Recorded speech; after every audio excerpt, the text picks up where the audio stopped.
A warm welcome to today's edition of Money Moves. I am Melissa Enoch here at the FMDQ studios in Lagos. And I'm Grace Agbaragu. It's Thursday, the 23rd of October. We thank you for joining us at this time on the show. All right, let's begin your news now in Ghana, where the president, John Mahama, has launched the Ghana Infrastructure Plan, a long-term blueprint to drive the country's social and economic development through strategic infrastructure investment. The plan, developed under the National Development Planning Commission, outlines Ghana's vision for a world-class infrastructure network by 2057, the nation's centenary year. In Egypt, the African Export-Import Bank says that the 2025 edition of its annual trade finance will be focused on the oil and gas industry.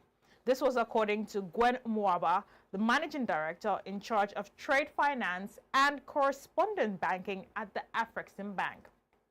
Speaking to a cross-section of journalists in Cairo earlier today, Mwaba says the forum, due in Abidjan from November 4th, will provide technical skills for African bankers, exporters, legal practitioners, and others in structured finance and other areas of handling deals and investments in the hydrocarbon sector. Let's take a listen. 25 years of having done this, we have managed to grow this training and its interest. I think in the early days we used to get modest attendance of between 50 to 80 people. Now we're kind of topping 300 and above, and we continue to improve on that training. So this year the focus of the training will be on navigating, changing a global landscape. We are seeing the need to, or shifting alliances in the global landscape. So we start by educating our African bankers on why it's important to be aware that we are not immune from what's happening in the rest of the world. We may be sitting far away in Africa, there's troubles or tensions elsewhere in the globe, but we are also equally impacted because we are part of that global system. And then what we do in the training also is not only do we integrate the macro environment so that people are aware of what its impact is to them, we also focus on specific transferable skills through workshops. So this year, one of the focus areas will be on structuring skills in the oil and gas sector. So we'll be imparting knowledge to participants on, for example, how do you monetize oil and gas resources that are under the ground. We at Afrexim Bank are very skilled in that, so we will have people from the bank as well as external trainers impacting on the practical reality so people can go away in the countries where they're operating. If they have resources under the ground, it could be oil, it could be mining and metals, but they have the skills to be able to not only identify the opportunity, instead of allowing international banks to fly in, do all the deals and go away, we want the African banks to be the ones that are actually originating, structuring and coming to Afrexim Bank to work.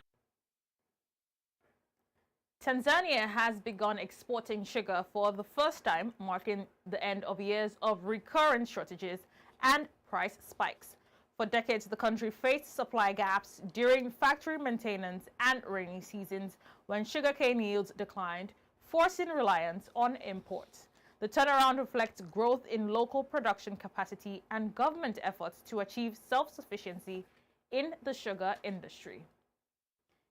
In other news, the CSIS Energy Security and Climate Change Program hosted a discussion on BP's 2025 energy outlook with Chief Economist Spencer Dale and incoming Chief Economist Gareth Ramsey. The session explored key trends shaping global energy demand and supply and the long-term prospects for the energy transition through 2050. Let's listen. Two main scenarios that we think about this year. One is that green current trajectory, and the idea of that current trajectory is it tries to capture the pathway the global energy system is moving along at the moment. It takes account of climate policies we see in action today. It takes account of all the pledges and aims that governments have set for the future, but it also takes account of the fact that governments will pledge an aim for some things, but it was a lot harder to deliver all those, so there's a degree of judgment underpinning that. And that's a story where carbon emissions sort of peak in this decade, They slowly decarbonise, but that pace of decarbonisation is slow and shallow. Carbon emissions by 2050 are only 25% below their current level. This is a pathway which is not consistent with maintaining temperature rises below 2 or anything like that. Right. And then we contrast that with a far faster, deeper decarbonisation pathway shown by that blue below 2 scenario. And the way to think of that below 2 scenario is a sort of like a what-if scenario. What would need to happen in the global energy system if the world wanted to reduce carbon emissions by around 90% by 2050? And they are the 2 scenarios we use to sort of frame this analysis. Now, the key thing, the one thing I know for certain, is the world won't materialise in exactly like any of those 2 scenarios. So those scenarios will be wrong. Yeah. We can't predict the future. We know we can't predict the future. So at this point, you're going, so why BP spending all this money to produce these scenarios which are going to be wrong? Because the key point of producing these scenarios is not to contribute to the public debate, but the primary reason is to help BP make better decisions.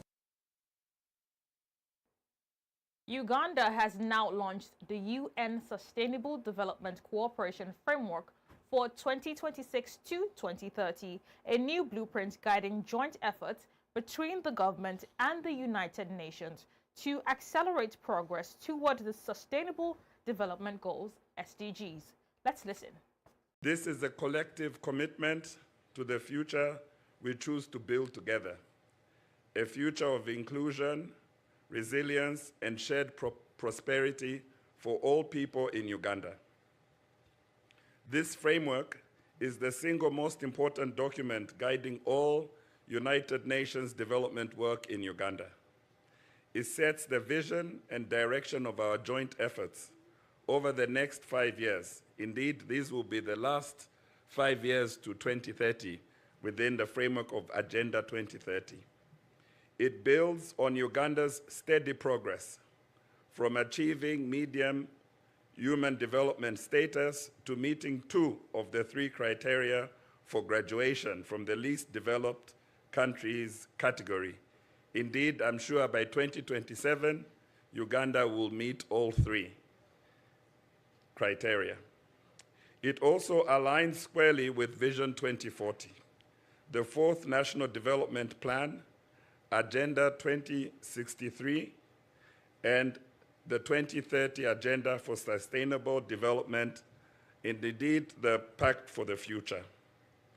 Beyond the signing and launch of the document today, here, when we are gathered here, all of us today, it symbolizes partnership in its truest form.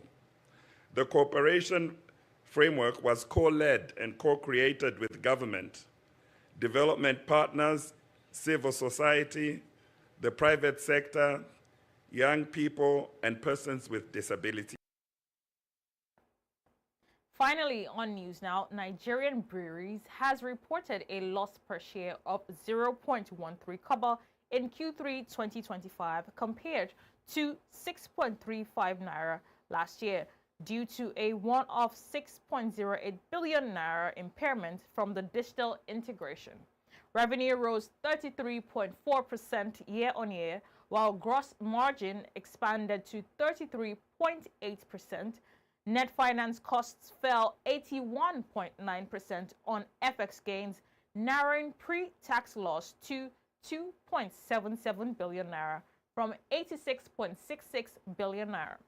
EPS for the first 9 months of 2025 climbed to 2.75 naira from a loss of 14.55 naira in 2024, reflecting strong operational recovery. I am Melissa Enoch, and that's it on News Now for today. The show returns shortly with Grace at the archives room, giving us our markets round.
Welcome back to Money Moves. Let's now go over to Grace for today's market updates. Hello there, Grace. How are the markets closing today? Thank you, Melissa. Let's now track how the markets are wrapping up trading for today. Starting off with the equities. In West Africa, Nigeria's NGX advanced 0.49%. In contrast, the Barrow VM slipped 0.22% to 337.70.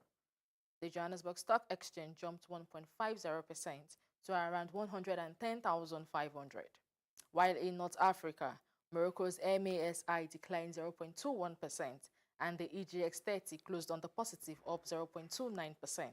And in Kenya, the Nairobi Securities Exchange closed on the positive, up 0.25% to 178.80.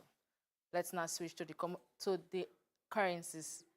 The rand weakened 0.34% to 17.35 per dollar, while the naira depreciated 0.07% to 1,463 naira 47 kobo. The CFA franc fell 0.38% to 566.13, and the Moroccan dirham is 0.06% to 9.23.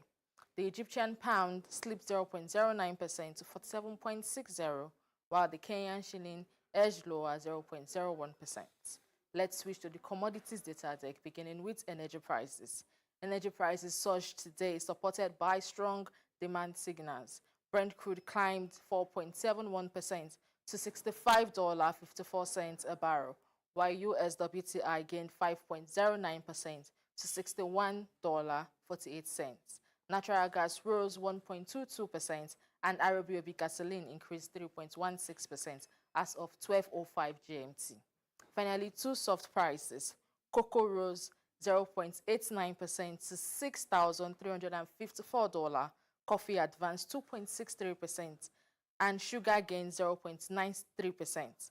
Cotton inched up 0.31% to $63.94, while palm oil was almost flat, as at 12:08 GMT. And that's our Money Moves markets today. Back to you, Melissa. Thank you very much, Grace, for those market updates. And that's it on today's edition of Money Moves. From all of us here at the FMDQ studios, we say thank you very much for watching and bye for now.